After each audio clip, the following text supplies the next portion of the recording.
Good afternoon to all, and welcome to this panel debate on European funding for cities. I wished I could have come to join you, but I am glad to have anyway the opportunity to address this forum. At this important juncture, and in an increasingly unstable environment, we need to create and maintain conditions for sustained well-being while facing a climate emergency, an energy transition, a digital revolution, high inflation, and a stagnating or declining level of living standards. In addition, our democracies are being challenged by widening divisions and culture wars, inspired by a variety of internal and also external forces. In this context, cities, by the very nature of their demography, civic engagement, availability of expertise, and the pool of skills are key actors to design and spearhead responses. Take the climate emergency. Europe's cities, both large and small, represent around 70% of European carbon CO2 emissions and 75% of the population. So obviously the green transition will only succeed if it happens in cities. I would say also in cities, and if it is more than anything led by cities. In fact, you are on the front line, not only for the green transition, but also for the digital transition, for the innovation, and for the just transition. Because cities across Europe wear many hats and play many key roles, from industry to housing, from promoting sustainable mobility to renewable energy. It is no exaggeration to say that local authorities are key to making local areas livable and for local people to thrive.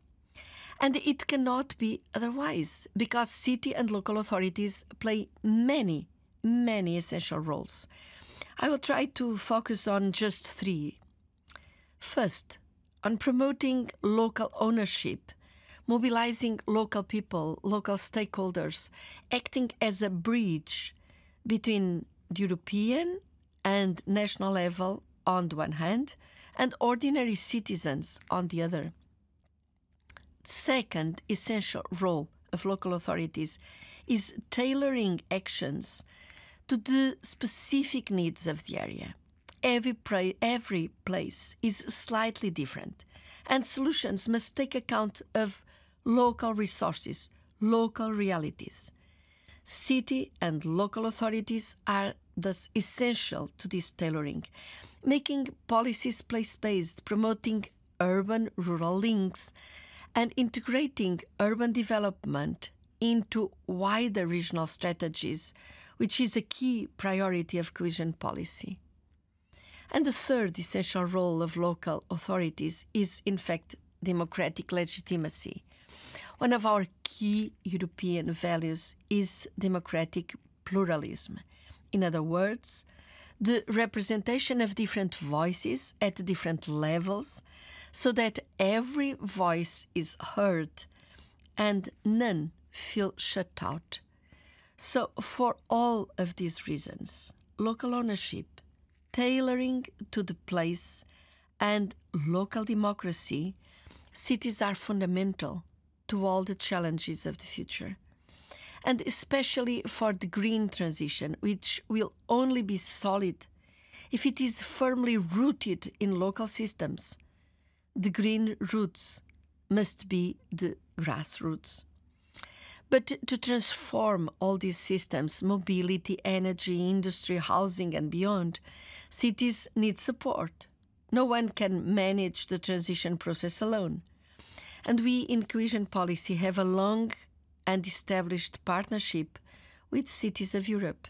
For many years, we have been key supporters of your plans and your investments. And in the new programs, 8% of our largest fund, which is the European Regional Development Fund, ERDF, with the English acronym or FEDER in French, is earmarked 8% is earmarked for cities to support local initiatives according to, of course, your local plans. In fact, we have surpassed the 8% target, so that over 24 billion euros of European funds will support the investments decided and implemented by cities, delivered by cities. In addition, we have a European Urban Initiative, which is providing direct support to cities, to help you turn your most ambitious creative projects into reality. The goal is to generate innovations and prototypes which can be replicated across Europe. For example, in June, just this June, we announced 14 cities which will be supported in the context of what we have decided to call New European Bauhaus, with their plans for green construction, green renovation, affordable housing, transformations to make housing more affordable and more sustainable, cultural heritage, many other innovative projects. And it is not just cohesion policy. Other European policies and programs are giving direct support to cities.